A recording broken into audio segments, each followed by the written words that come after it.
What's up guys, my name is Donovan Wagner and today we're going to talk a little bit about night photography.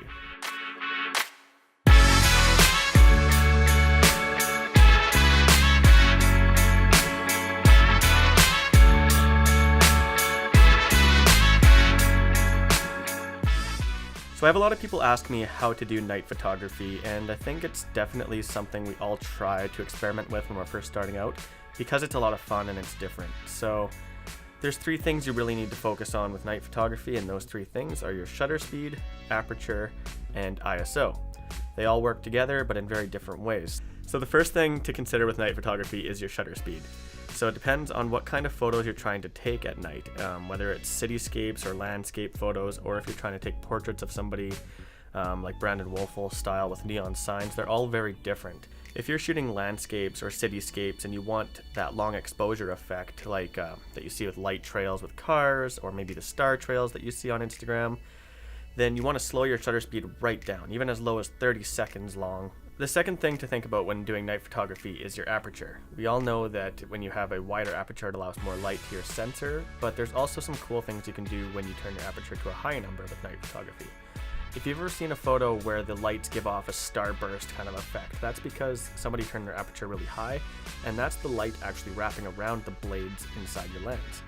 If you want to shoot a landscape or cityscape and you don't necessarily care about those lighting effects, you typically want to go as low as your lens will go for an aperture, and that just lets more light in, therefore you don't have to have as long a shutter speed. The third thing to consider with night photography is ISO. So this is the third and final part of the formula when you're starting out with night photography, and it's probably what scares most people from trying night photography, is because we associate high ISO with graininess or noise. And I think we just need to let that mindset go. I mean, don't let that hold you back from taking a cool photo. ISO is just your camera's sensitivity to light. So we all know the lower the number, the less grain and the less sensitive your sensor is to light. And the higher the number, the more sensitive it is to light. It typically makes your photo brighter, but the consequence to that is the graininess or noise in the photo. But I mean, Lightroom and Adobe products now, you can turn noise reduction on and you'll barely even notice that, especially for 90% of us using our photos on Instagram or Facebook. It's still totally usable.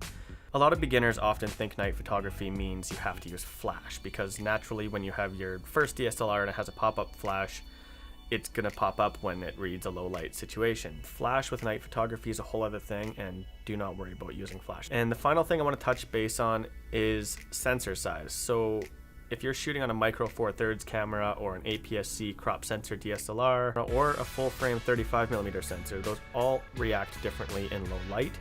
The bigger the sensor, the more light can hit that sensor, therefore a full frame will do better in low light than a micro 4/3. But don't let that hold you back. These cameras are all really great and they will handle high ISO better than you think, so just get out there, experiment with it.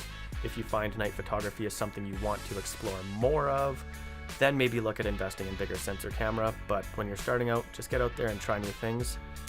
I hope this helps, and if you guys have any questions about night photography or anything, just leave a comment below and I will reach out to you. Thank you for watching, and make sure you subscribe.